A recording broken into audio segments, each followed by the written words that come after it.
Olá, bem-vindos. Esse é o podcast Vozes de Acolhimento e Mulher Vulnerável. É um projeto em parceria com o Grupo de Pesquisa Cidadania Modelando o Estado e a Universidade Mackenzie. E tem o apoio da Escola de Magistrados da Justiça Federal da Terceira Região. O nosso podcast tem como objetivo informar quais são os programas e as políticas públicas oferecidas pelo governo, especialmente pela Prefeitura de São Paulo para as mulheres em vulnerabilidade, e como elas podem obter o acesso a essas políticas públicas. Nesse primeiro episódio, vamos falar sobre o tema violência doméstica grave. Precisamos saber o que é, como e para quem a mulher pode pedir ajuda ao governo, como ela deve agir, para onde ela deve ir em situação de emergência e o que terá direito a receber. Para nos ajudar, a nossa entrevistada de hoje é a psicóloga Priscila, do CRAVE, que é o Centro de Referência e Apoio à Vítima da Secretaria de Justiça e Cidadania do Estado de São Paulo.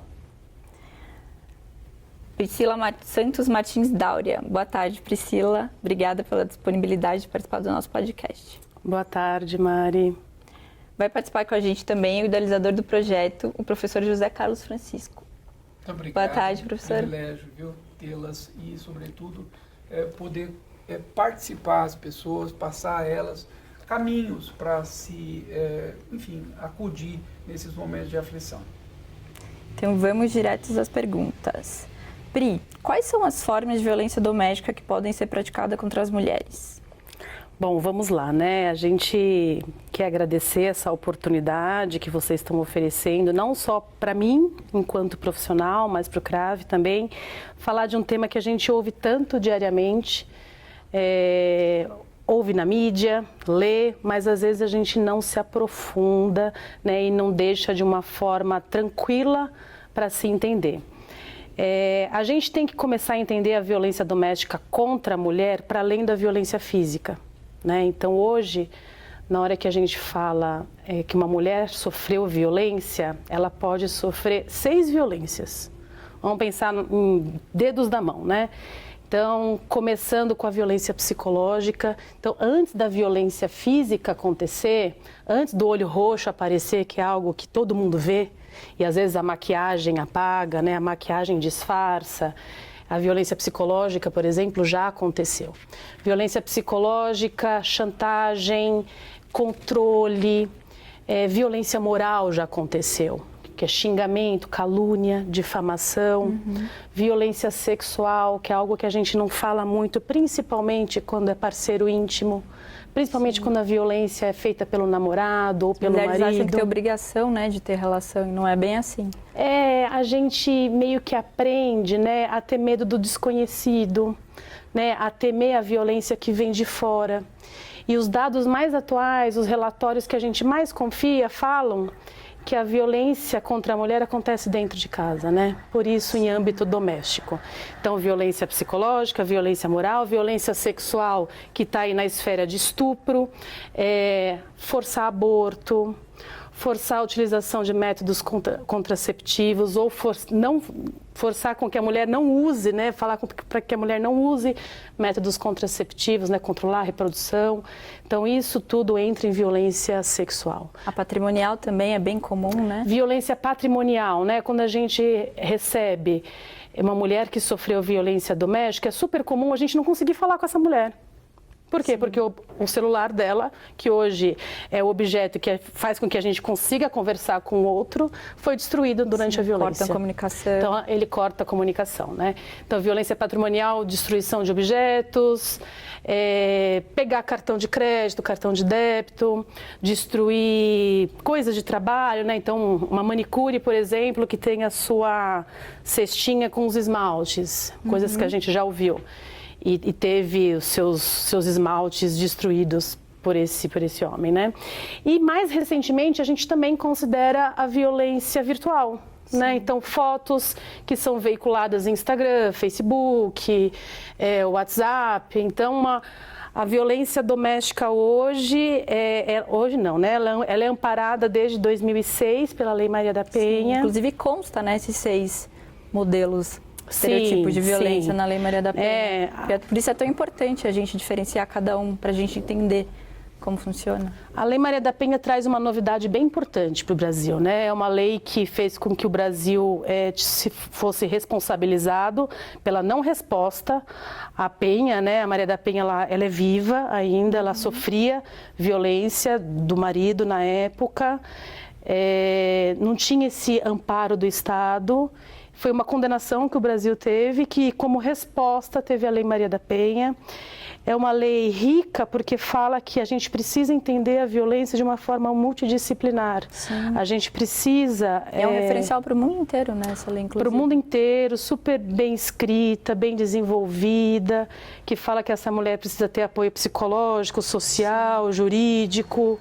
Sim, e nesse contexto, como identificar as posturas dos parceiros que indicam maior probabilidade de uma violência física? A gente tem que tomar muito cuidado com essa pergunta, sabe por quê? A gente tem uma tendência muito feia de criar imagem de monstro, né? Com certeza. Quando a gente é pequena, não sei se vocês têm contato com criança, né? De criar a imagem do bicho feio, a imagem de um agressor. O agressor, ele não tem cara. Eu não posso chegar aqui e falar, aquele cara que está atravessando ali a avenida, ele é um potencial agressor. O que a gente sabe hoje, que um autor de violência, ele vai minar a autoestima da mulher, né? O que ele vai fazer? Ele vai tirar a rede de proteção dessa mulher, ele vai controlar a intimidade dela, né? Sim. Ele vai, né? Começar por uma violência psicológica, uma violência que não é vista. Sim. Ele não vai começar pela violência que corta o cabelo, por exemplo. É o estereotipo novo do abusador, né? Aquela linguagem passiva-agressiva que é mais difícil de identificar. Eu não sei se mais difícil, eu acho que a gente está menos acostumado. Né? Eu acho que é isso. A gente, culturalmente, né, a gente é bombardeado pelo cinema, por revistas, né? Então é muito mais sutil, precisa de mais cuidado para a gente reconhecer que é violência, né? É violência uma menina, por exemplo, ela sair com as amigas, coisa que eu já ouvi, né? Sair com as amigas para ir num restaurante, para ir no cinema e ter que mandar para o namorado as fotos que comprovem a presença daquelas amigas do lado dela. A tecnologia acaba até prejudicando, né, nesses casos. Exatamente. Então é isso, o autor de violência, ele vai minar a autoestima, ele vai cercar aquela vítima, ela vai ficar cada vez mais privada da liberdade dela, privada da intimidade dela, ela vai perder a rede de apoio dela e não é à toa que vai ser difícil ela buscar ajuda. Sim.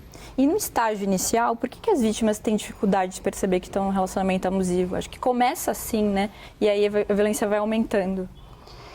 É um pouco disso, né? Dessa dificuldade de reconhecer que é violência, Sim. né? Então a gente... Mas as atitudes são muito normalizadas até na sociedade mais machista, né?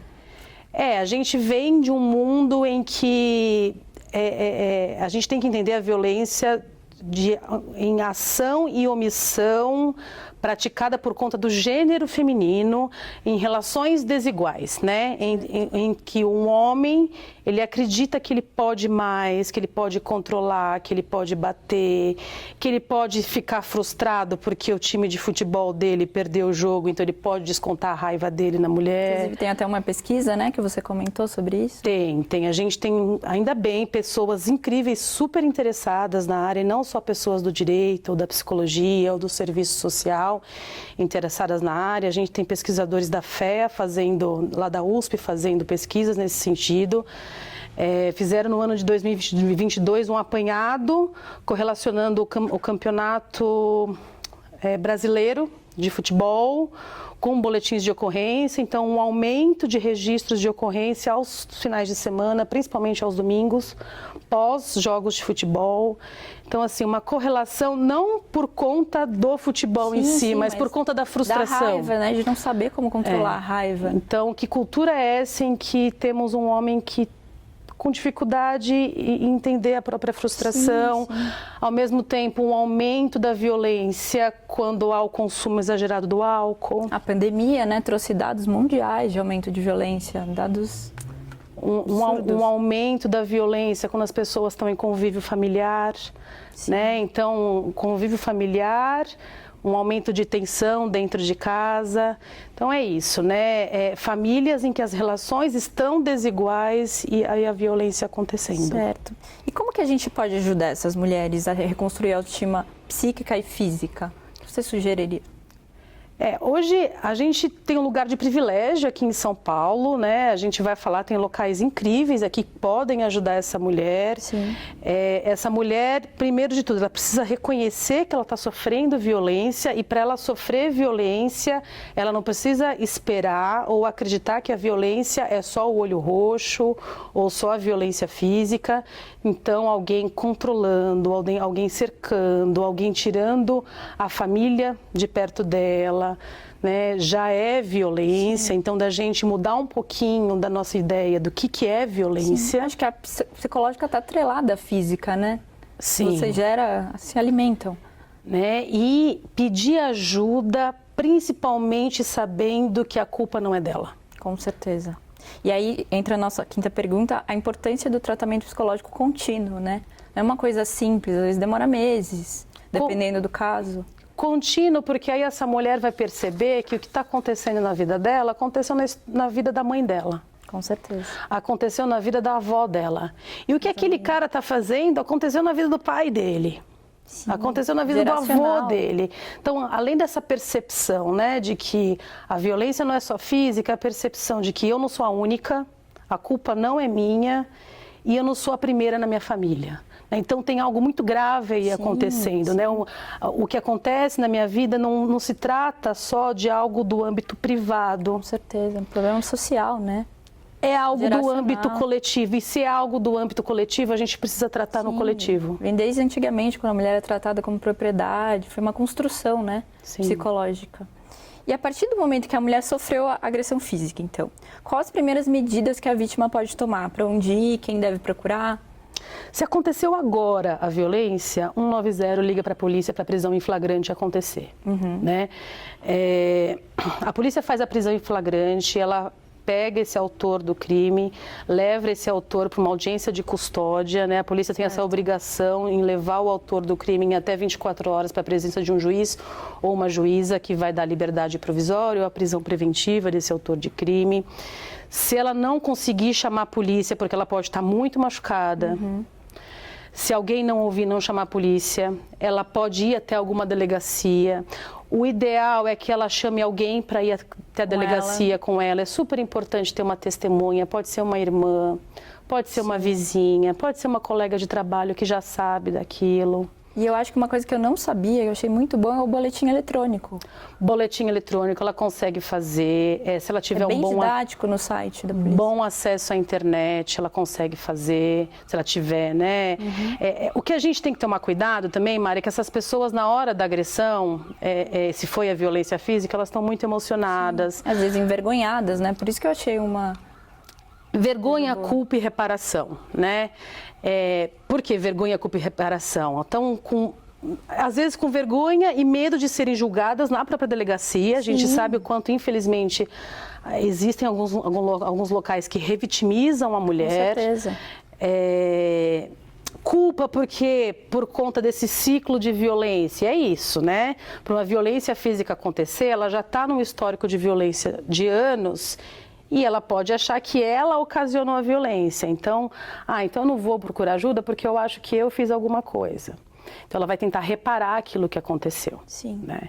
Então, se ela não conseguir discar 190, se ela não conseguir ir até a delegacia, se ela não conseguir fazer um boletim eletrônico, ela pode discar 156, que é o número da prefeitura. Ela pode discar o Disque Denúncia. E se ela não conseguir, que é 180, e se ela não conseguir fazer nada disso, ela pode ir nos centros de referência da mulher que tem espalhados pela cidade. A gente vai falar mais sobre eles e é importante falar que qualquer pessoa pode denunciar. Qualquer pessoa. Só a mulher. Sim.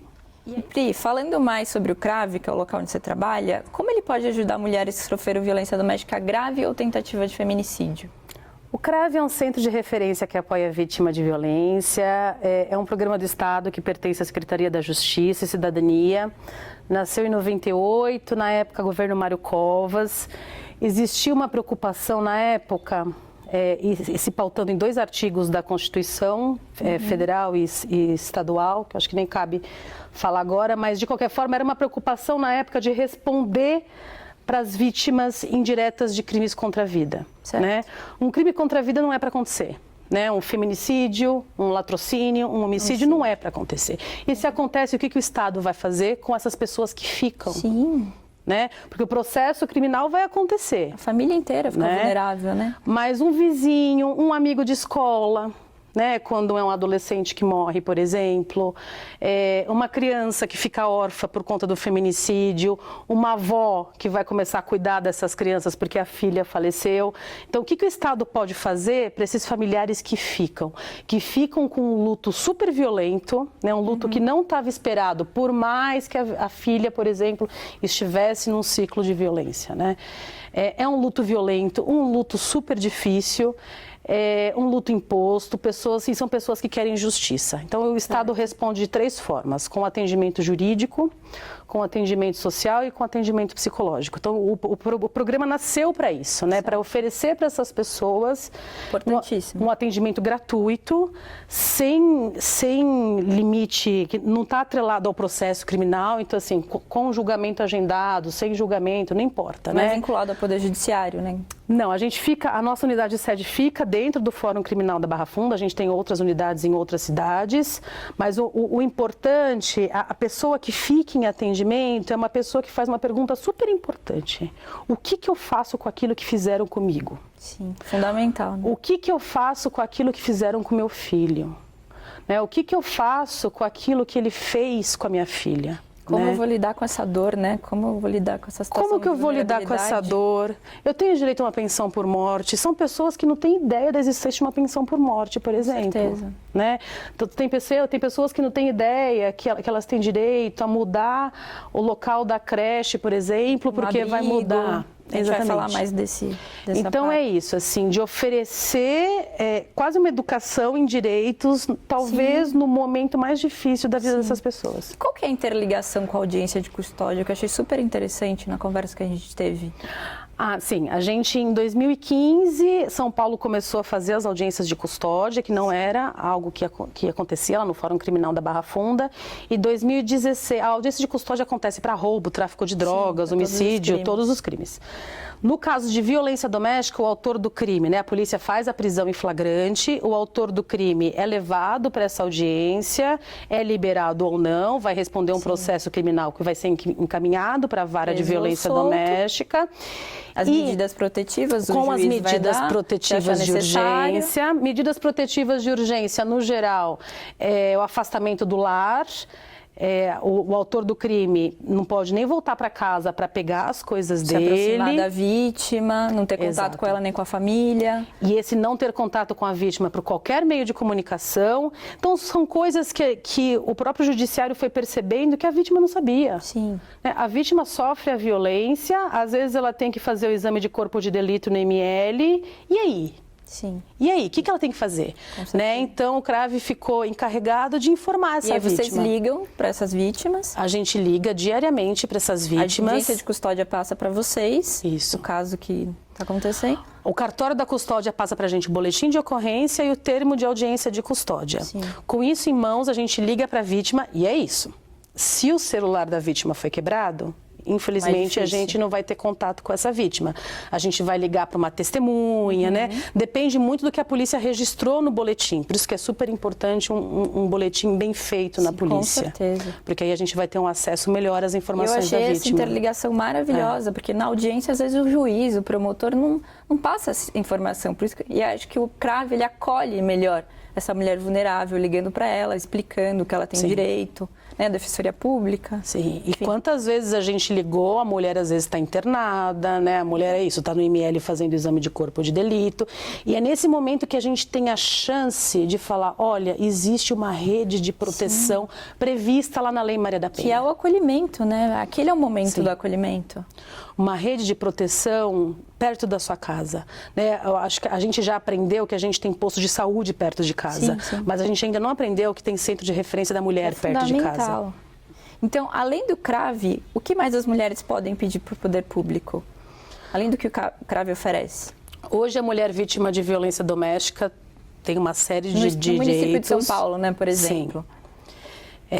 Tem uma série de direitos, então assim, previstos na lei.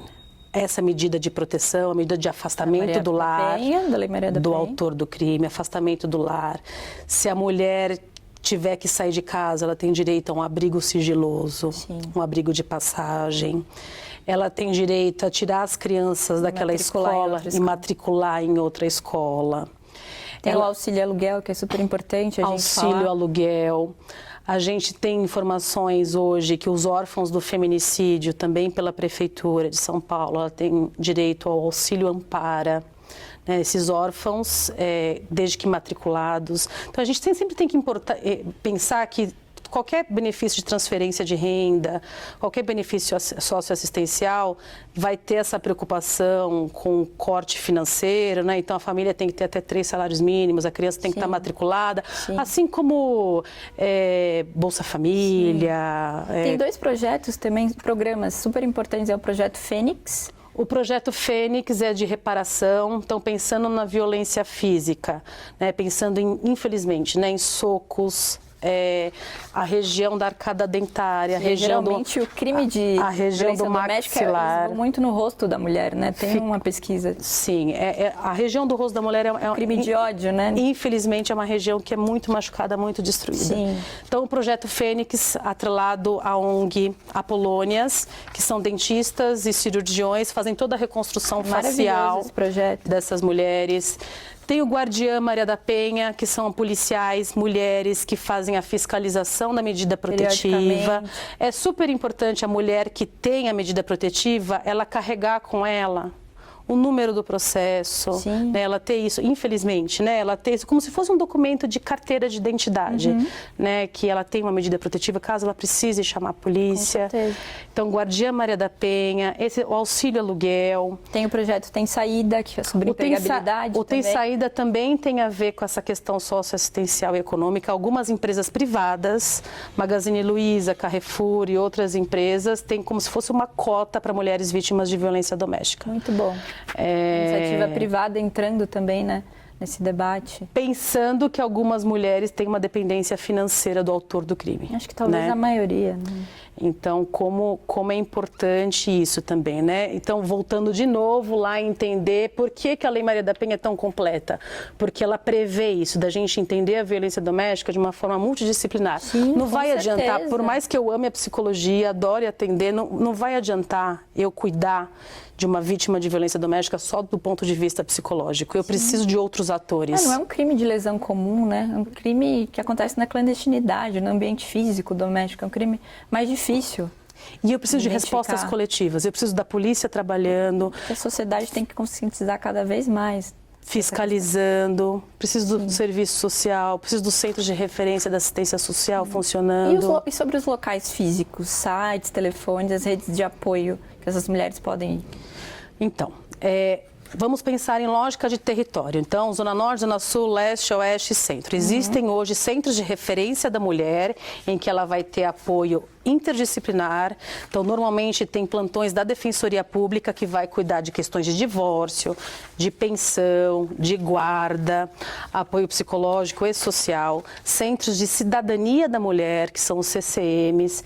Pensando que são mulheres, é isso, né? São mulheres que ficavam fechadas, que tiveram sua privacidade lesionada, né? Como vai ser importante elas começarem a participar de grupos, né? Grupos de qualificação, encontrar outras mulheres, isso elas fazem em CCMs, Centros de Defesa e Cidadania da Mulher, que são os CDCMs, todos também da Prefeitura, a Casa da Mulher Brasileira, que é maravilhosa, 24 horas. 24 horas, tem um abrigo de passagem lá dentro, o Ministério Público funcionando lá dentro, Defensoria Pública funcionando lá dentro. Tem polícia. No metrô também pontos, né? São os pontos, linhas do metrô. São os terminais, alguns terminais têm, eles falam que são os postos mais volantes, né? Então tem na Luz, por exemplo, em que a mulher pode prestar não só a denúncia, ela pode utilizar, e é isso, tem né? informações, né, como fazer. No que na polícia, você tá indo para o trabalho, passa no metrô todos os dias, bate o olho, normalmente eles identificam com a cor lilás, bateu o olho no metrô Luz, por exemplo, vai conversar com o técnico. Mais acessível ainda. E tem um ônibus também, né, itinerante. O ônibus fica dentro da Casa da Mulher Brasileira. Então é isso, assim. Então, resumindo, né, o que a gente precisa falar desde a parte psicológica como a parte objetiva, fazendo o resumo da nossa conversa? Fazendo um resumo, eu acho que antes de tudo é reconhecer que são diversas as violências, não é só física. A culpa não é dela, outras mulheres também estão sofrendo. Se ela está sofrendo, outras mulheres da família dela também sofreram e que ela pode falar e não necessariamente ela precisa falar na polícia se ela tiver com vergonha. Né? Se estiver acontecendo neste momento, o ideal é fazer um flagrante, é discar 190. Esse é o melhor dos mundos. Mas se não conseguir fazer isso, vai até a delegacia acompanhada ou vai até um centro de referência da mulher, vai até a Casa da Mulher Brasileira, vai até um centro de cidadania, vai até o fórum. No site da Prefeitura de São Paulo tem todas as informações, endereço, telefone, e-mail, é super completo, didático. No site da Prefeitura... Pode jogar no Google, Prefeitura de São Paulo Mulheres, é bem simples. Prefeitura de São Paulo, violência contra a mulher aparece tudo. Defensoria Pública, violência contra a mulher aparece. A Defensoria tem o NUDEM, que é um núcleo super importante que só atua em relação a isso. O GVID, que é o grupo de enfrentamento da violência doméstica, está em todos os fóruns também. Então é isso, né? Todo mundo tem um smartphone na mão. Sim. Então coloca no Google. Boletim eletrônico também. Boletim eletrônico. Não quiser ter delegacia. Sim, sim. E também reforçar que a sociedade tem que participar, tem que denunciar, porque às vezes a mulher está tão vulnerável que ela nem consegue fazer a denúncia.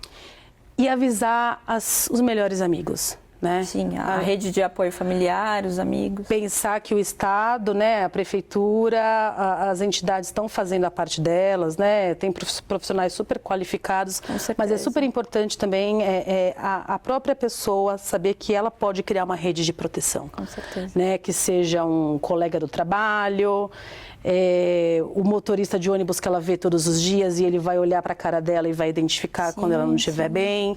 Então, dela ir criando redes de proteção. Com certeza. Então, Pri, muito obrigada pelas suas explicações, foram muito importantes para a gente entender não só como as mulheres podem se proteger, mas para entender melhor as características dos relacionamentos abusivos que muita gente está e nem percebe, né? Sim. E aí eu queria te perguntar, você quer deixar alguma mensagem para essas mulheres que já sofreram, que estão sofrendo violência doméstica nesse momento? Acho que a mensagem é que dá para sair. Não estão sozinhas? Não estão sozinhas, não precisa repetir. E sempre não lembrar é motivo de vergonha, que a saída não é a vida privada, a saída é coletiva. Exatamente. E quem sabe ela pode ser exemplo para outras mulheres, né? Com certeza. E começar a cuidar da vida, né, dos problemas dela, desse ciclo de violência dela, de reconhecer, de se perguntar por que está acontecendo isso comigo, por que aconteceu tudo isso comigo. Elas têm voz, elas são importantes. O que eu faço como com sociedade? Tudo isso? E o que a gente vê muito lá no CRAVE, né? E agora o que eu posso fazer pelas outras vítimas? Sim. Porque as vítimas, quando elas saem, né, quando elas viram vetores, elas querem fazer também. Com certeza. Eu queria agradecer também à Escola de Magistrado da Justiça Federal da Terceira Região por nos disponibilizar o local para a gravação do podcast, ao professor José Carlos Francisco por idealizar um projeto tão importante para todas as mulheres e para a sociedade como um todo, né? Que a gente precisa cada vez mais debater e se conscientizar sobre esse assunto. E falar para vocês que esse é só o nosso primeiro podcast. A gente vai debater com mais profundidade nos próximos. Eu queria te convidar para participar também dos próximos podcasts e agradecer muito a sua presença. Estaremos aqui.